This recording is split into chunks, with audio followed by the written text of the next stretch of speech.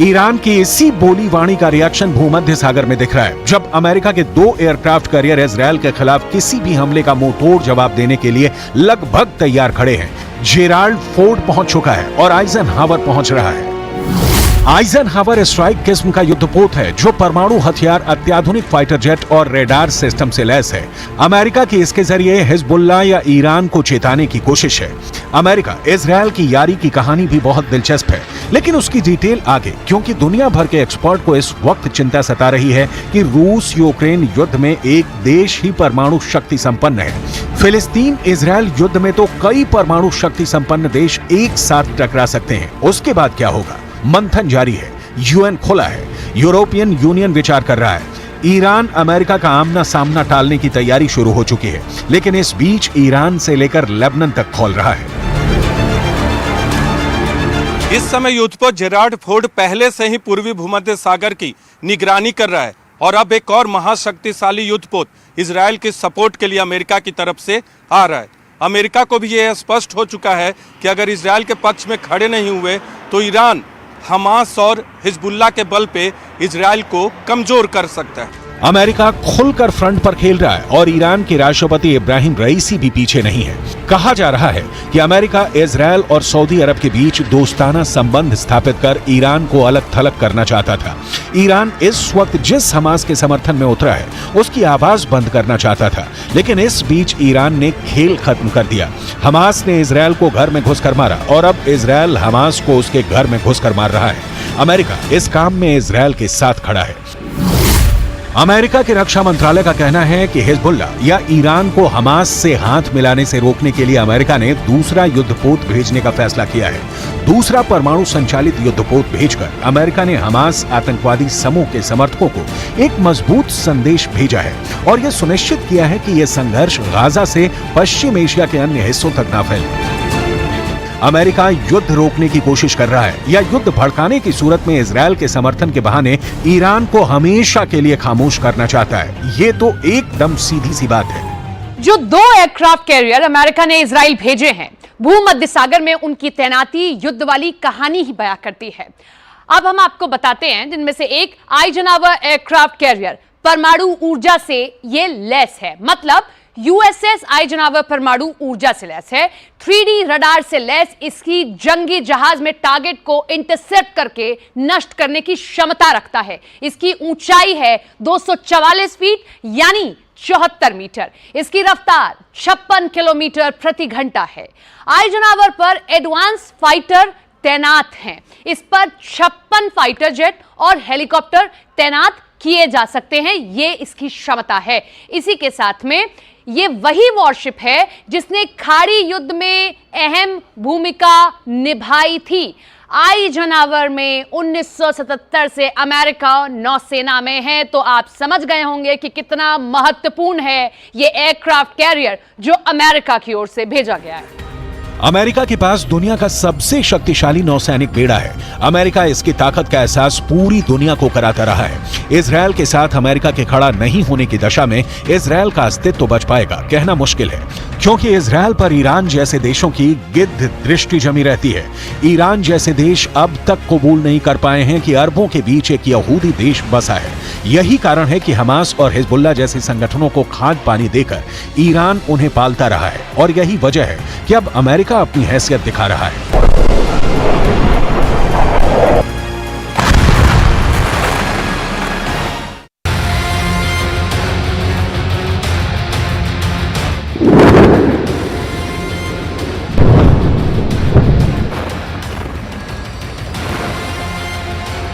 Aircraft carrier Eisenhower के पहले America ने जेराल्ड फोर्ड को भूमध्य सागर में उतारा। इसके बारे में हम आपको बताते हैं। परमाणु ऊर्जा से चलने वाला जेराल्ड फोर्ड 76 मीटर ऊंचा है। इस तरह इसकी ऊंचाई दिल्ली के कुतुब मीनार की 73 मीटर से ऊंचाई से भी ज्यादा है। अब आप अंदाजा लगाइए कितना ऊंचा ये रहा है। इसकी क्षमता 1 लाख टन से भी ज्यादा बताई जाती है। इस पर एक साथ 70 फाइटर जेट ले जाने में ये सक्षम है। इसकी रफ्तार है 56 किलोमीटर प्रति घंटा। इसे चलाने के लिए 4500 नौसैनिक तैनात कर दिए गए हैं।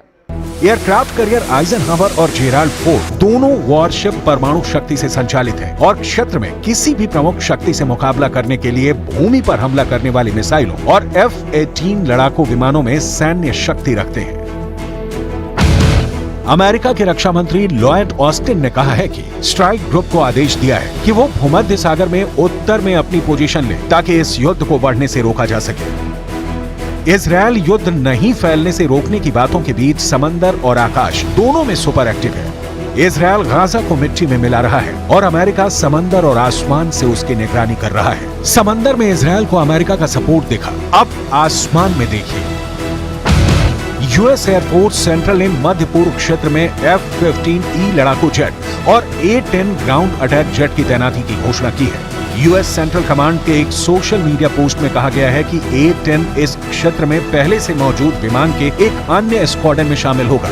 अमेरिकी वायुसेना ने क्षेत्र में F-15, F-16 और A-10 लड़ाकू विमानों के स्क्वाड्रन की तैनाती की घोषणा की थी।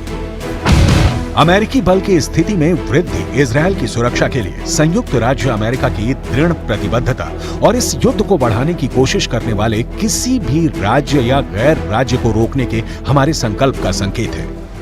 इजरायल कहां जाकर रुकेगा और अमेरिका ईरान या हिजबुल्लाह को कब तक रोक पाने में कामयाब होगा, इस पर फिलहाल मंथन ही किया जा सकता है, क्योंकि कम से कम अभी तो कोई पक्ष रोकने वाला नहीं दिख रहा है। ईरान और अमेरिका के हित इजराइल और फिलिस्तीन के मुद्दे पर आकर अटक गया है। अमेरिका के प्रतिबंध से बौखलाया ईरान चाहता है कि वो अमेरिका को अपनी ताकत का एहसास कराए, जिसके पास परमाणु बम भी है और बेहतरीन ड्रोन भी। ईरान को यह भी लगता है कि अगर वो इस युद्ध में कूदता है तो अरब देशों के अलावा चीन और रूस भी उसका साथ देंगे। ये सही है कि ईरान अमेरिका से टकराया तो जंग होगी, वो रूस यूक्रेन महायुद्ध से भी बड़ा, विनाशक और मौतों वाली होगी। लेकिन इसके बीच का सच है कि दोनों युद्ध भड़का रहे हैं। ईरान हमास या हिजबुल्लाह का साथ नहीं छोड़ सकता, तो अमेरिका भी इजरायल को धोखा नहीं दे सकता। अभी उसके 2 युद्धपोत ही समंदर में उतरे हैं। जरूरत पड़ी तो अमेरिका भूमध्य सागर को अपनी नौसैनिक शक्ति से मत देगा, लेकिन समस्या ये है कि ईरान अपना परमाणु बम लेकर सिर्फ इतराता रहेगा, या इजरायल के अंत के लिए ईरान के राष्ट्रपति इब्राहिम रईसी भी कोई बड़ा फैसला ले सकते हैं। गाजा में इजरायल की बमबारी से करीब 2500 लोग मारे जा चुके हैं। इनमें करीब 800 तो बच्चे हैं। अब सवाल है कि जब इस बमबारी को लेकर ईरान और इजरायल एक दूसरे के खिलाफ युद्ध के लिए तैयार हैं, तो अमेरिका की क्या भूमिका है? देखिए, अमेरिका भी अपना समुद्री बेड़ा लेकर भूमध्य सागर में पहुंच चुका है। तो व्लादिमीर पुतिन क्या कर रहे हैं, ये भी आपको बताएंगे। या फिर चीन ने कौन सा कदम उठाया है जो इजरायल को पीछे हटने पर मजबूर कर सकता है?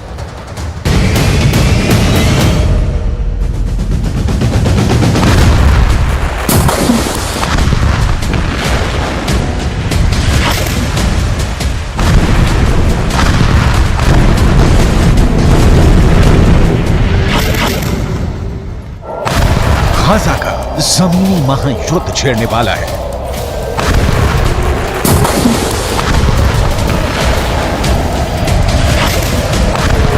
करीब 350 वर्ग किलोमीटर लंबी पट्टी अब खूनी पट्टी बनने वाली है।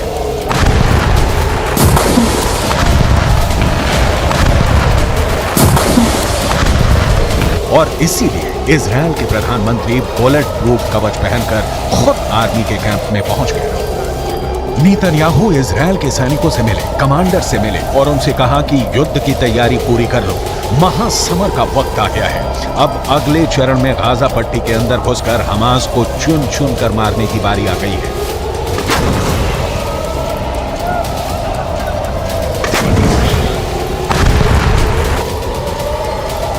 हमास ने ऐसे वक्त में इजराइल से पंगा लिया है जब इजराइल में फिलिस्तीनियों के लिए सबसे ज्यादा खतरनाक शख्स प्रधानमंत्री के रूप में काम कर रहा है।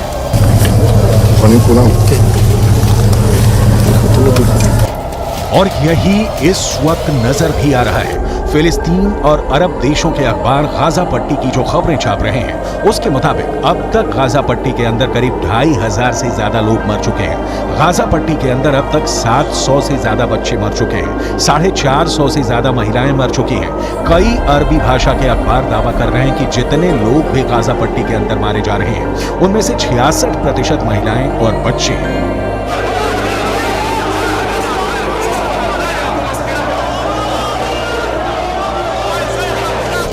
गाजा पट्टी के हालात इस वक्त ये हैं कि गाजा पट्टी के अंदर 35,000 फिलिस्तीनी सिर्फ एक अस्पताल अल शफा में शरण दिए हुए हैं और उन्हें उम्मीद है कि इजराइल यहां पर एयर बॉम्बिंग नहीं करेगा क्योंकि ये एक अस्पताल है। लेकिन अगर यहां भी हमास ने अपना अड्डा बना लिया तो फिर क्या होगा, ये इजराइल ही तय करेगा। फिलहाल यूक्रेन को बमबारी करके और मिसाइलों पर मिसाइलें बरसाकर लहूलुहान करने वाले पुतिन गाजा पट्टी के दर्द से तड़प रहे हैं। 7 अक्टूबर को जब इजराइल पर हमास ने आतंकवादी हमला किया था, करीब 48 घंटे तक पुतिन चुप्पी साधे रहे। उनका कोई बयान सामने नहीं आया। लेकिन हमले के 2 दिन बाद पुतिन ने बेहद रणनीतिक हमला करते हुए अमेरिका पर यह निशाना साधा कि अमेरिका की मिडिल ईस्ट पॉलिसी फेल हो गई है। К сожалению, мы видим резкое обострение ситуации на Ближнем Востоке. Я думаю, что многие согласятся со мной в том, что это яркий пример провала на политике Соединенных Штатов на Ближнем Востоке, которые пытались монополизировать урегулирование, но, к сожалению, не были озабочены поиском компромиссов, приемлемых для обеих сторон, а наоборот, выдвигая свои собственные представления о том, как это должно быть сделано, оказывали давление на обе стороны, именно на обе, то на одну, то на другую. इजराइल और हमास के इस युद्ध में एक बड़ा सीक्रेट किरदार रूस का भी है। इजराइल और हमास के इस युद्ध से रूस को फायदा ही हुआ है। एक तरफ सऊदी अरब और इजराइल के बीच समझौता खटाई में पड़ गया है, तो दूसरी तरफ अरब के इस्लामिक देशों में अमेरिका के खिलाफ नफरत भड़क उठी है। लेबनान में हजारों लोग सड़कों पर उतरकर इजराइल के खिलाफ नारे लगा रहे हैं। जॉर्डन में 70,000 लोग अमान में उस वक्त सड़कों पर उतर आए जब अमेरिका के विदेश मंत्री एंटनी ब्लिंकन जॉर्डन में ही मौजूद थे। इसी तरह तुर्की में भी जमकर विरोध प्रदर्शन हुए हैं। इजिप्ट में भी यह आग सुलगी हुई है और इसीलिए अमेरिका के विदेश मंत्री को मेहनत करनी पड़ रही है। मिडिल ईस्ट में भागा दौड़ी करनी पड़ रही है। जॉर्डन, कतर, सऊदी अरब और संयुक्त अरब अमीरात के दौरे पर अमेरिका के विदेश मंत्री एंटनी ब्लिंकन जा चुके हैं और अब एक कदम आगे बढ़ाते हुए बेहद कूटनीतिक तरीके से पुतिन ने इजराइल पर निशाना साधते हुए कहा है कि इजराइल पर हमला हुआ है। हमला जरूर गलत है, लेकिन गाजा पट्टी पर अंधाधुंध बमबारी भी गलत है। इस वक्त सबकी नजर इजराइल की आर्मी से ज्यादा उसकी एयरफोर्स पर टिकी है। इजराइल ने पिछले कुछ वर्षों में ऐसे फाइटर जेट अपनी वायु सेना में शामिल किए हैं जिसकी टक्कर का कोई जहाज पूरे पश्चिम एशिया में नहीं है। कहा जा रहा है कि इसी वजह से इजराइल ने अब ऑपरेशन फोकस 2 की तैयारी कर ली है।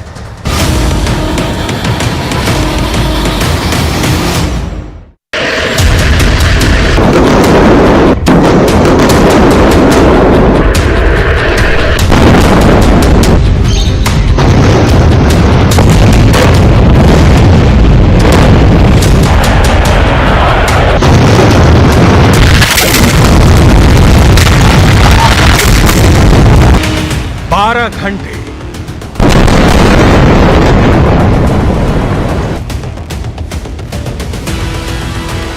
18 घंटे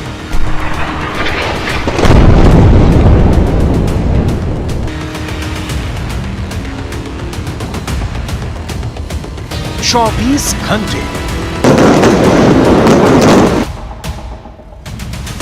36 घंटे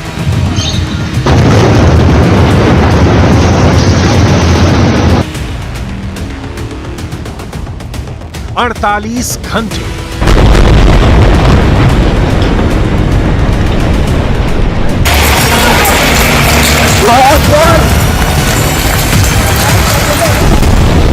'इजराइल ने गाजा को कितने घंटे में फतह करने का प्लान तैयार किया है, इजरायल के मुताबिक अगले 48 घंटे हमास पर बहुत भारी है, क्योंकि हमास का सर्वनाश करने के लिए इजरायल ने अपने शक्तिशाली लड़ाकू विमानों को जंग में उतार दिया है।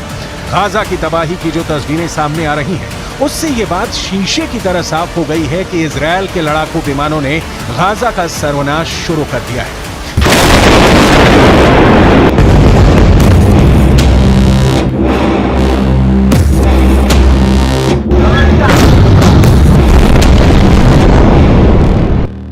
हमास का सर्वनाश, वीडियो नंबर 1।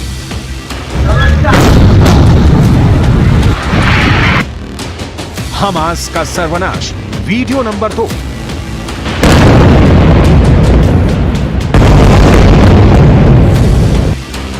हमास का सर्वनाश, वीडियो नंबर 3। हमास का सर्वनाश, वीडियो नंबर 4।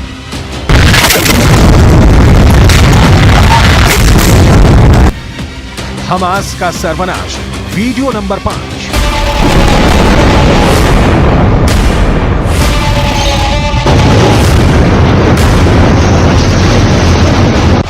ये 5 वीडियो तो बस बानगी है। इजरायल के लड़ाकू विमान लगातार गाजा पर कहर बरपा रहे हैं। हमास से इंतकाम के लिए इजरायल ने अपने ताकतवर लड़ाकू विमानों को जंग में उतार दिया है। हमास के लड़ाकों को ढेर करने के लिए इजरायल के फाइटर जेट पूरी तरह एक्शन मोड में है। इजरायल के एयर स्ट्राइक से गाजा का बुरा हाल है। इजरायल के लड़ाकू विमान अपनी पूरी ताकत से हमास पर बड़े बड़े हमले कर रहे हैं। हमलों से कई मंजिलों की इमारतें ताश के पत्तों की तरह बिखर रही हैं। ऊंची ऊंची इमारतों के मलबे में बदलने में देर नहीं लग रहा।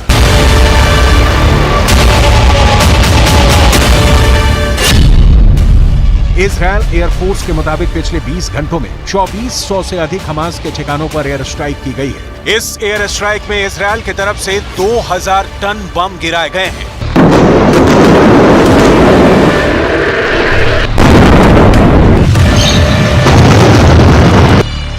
वैसे तो इजरायल की एयरफोर्स के पास जंगी हवाई जहाजों का बहुत बड़ा बेड़ा है, लेकिन उसका सबसे शक्तिशाली लड़ाकू विमान F-16IS है, जो F-16 का इजरायली मॉडल है। इजरायल की वायुसेना 2000 से ही इन लड़ाकू विमानों का इस्तेमाल कर रही है।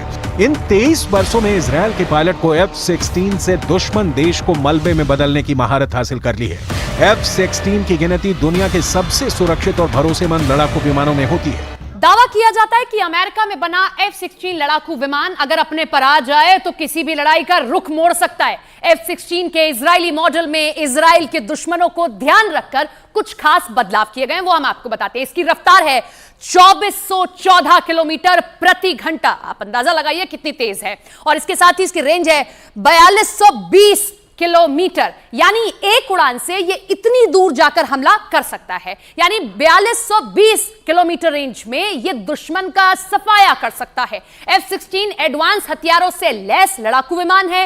इजराइल की एयरफोर्स ने इसमें हवा से हवा में मार करने वाली मिसाइलें लगाई हैं। साथ ही साथ इसमें हवा से जमीन में मार करने वाली मिसाइलों से लैस भी इसे रखा है। ये खूबियां इसकी आपके सामने हैं। F-16 सिंगल इंजन वाला मल्टी रोल लड़ाकू विमान माना जाता है, यानी ये किसी भी तरह के ऑपरेशन को अंजाम देने में सक्षम होता है। इजराइल का ये लड़ाकू विमान 50,000 फीट तक की ऊंचाई पर जाने के लिए सक्षम है।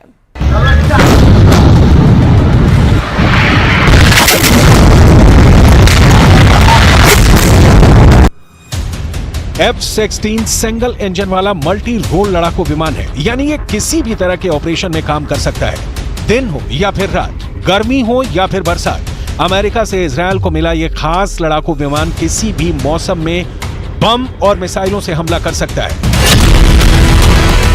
इजरायल 600 से अधिक लड़ाकू विमानों से हमले कर रहा है। साथ ही साथ 300 रॉकेट लॉन्चरों से गाजा पर बारूद की बरसात हो रही है। जंग के लिहाज से F-16 फाइटर जेट को एक विश्वसनीय और ताकतवर विमान माना जाता है। यही वजह है कि गाजा के खिलाफ हवाई हमले में इजरायल की एयरफोर्स का पलड़ा बहुत भारी है।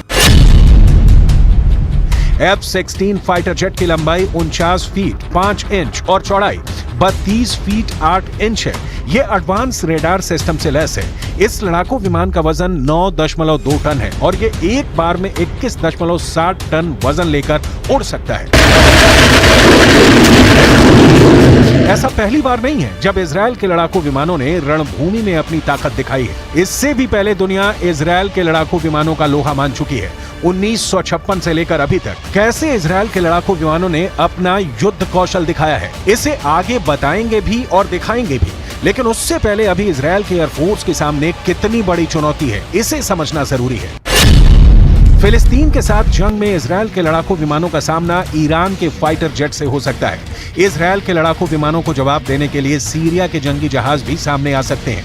साथ ही अगर युद्ध आगे बढ़ गया तो मिस्र के लड़ाकू विमान भी इजरायल से लोहा लेने आसमान में मोर्चा संभाल सकते हैं।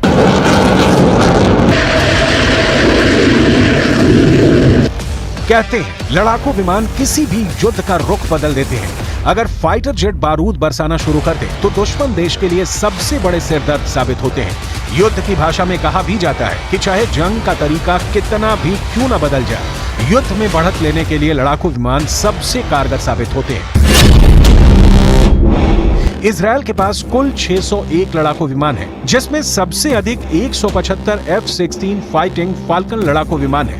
इसके अलावा 84 F-15 ईगल विमान है, 25 F-15 स्ट्राइक ईगल लड़ाकू विमान है। इसके साथ ही इजरायल के एयरफोर्स के पास F-35 लाइटनिंग लड़ाकू विमानों की तादाद 39 है। इसके अलावा 75 नए F-35 लाइटनिंग विमानों का इजरायल ने ऑर्डर दे रखा है।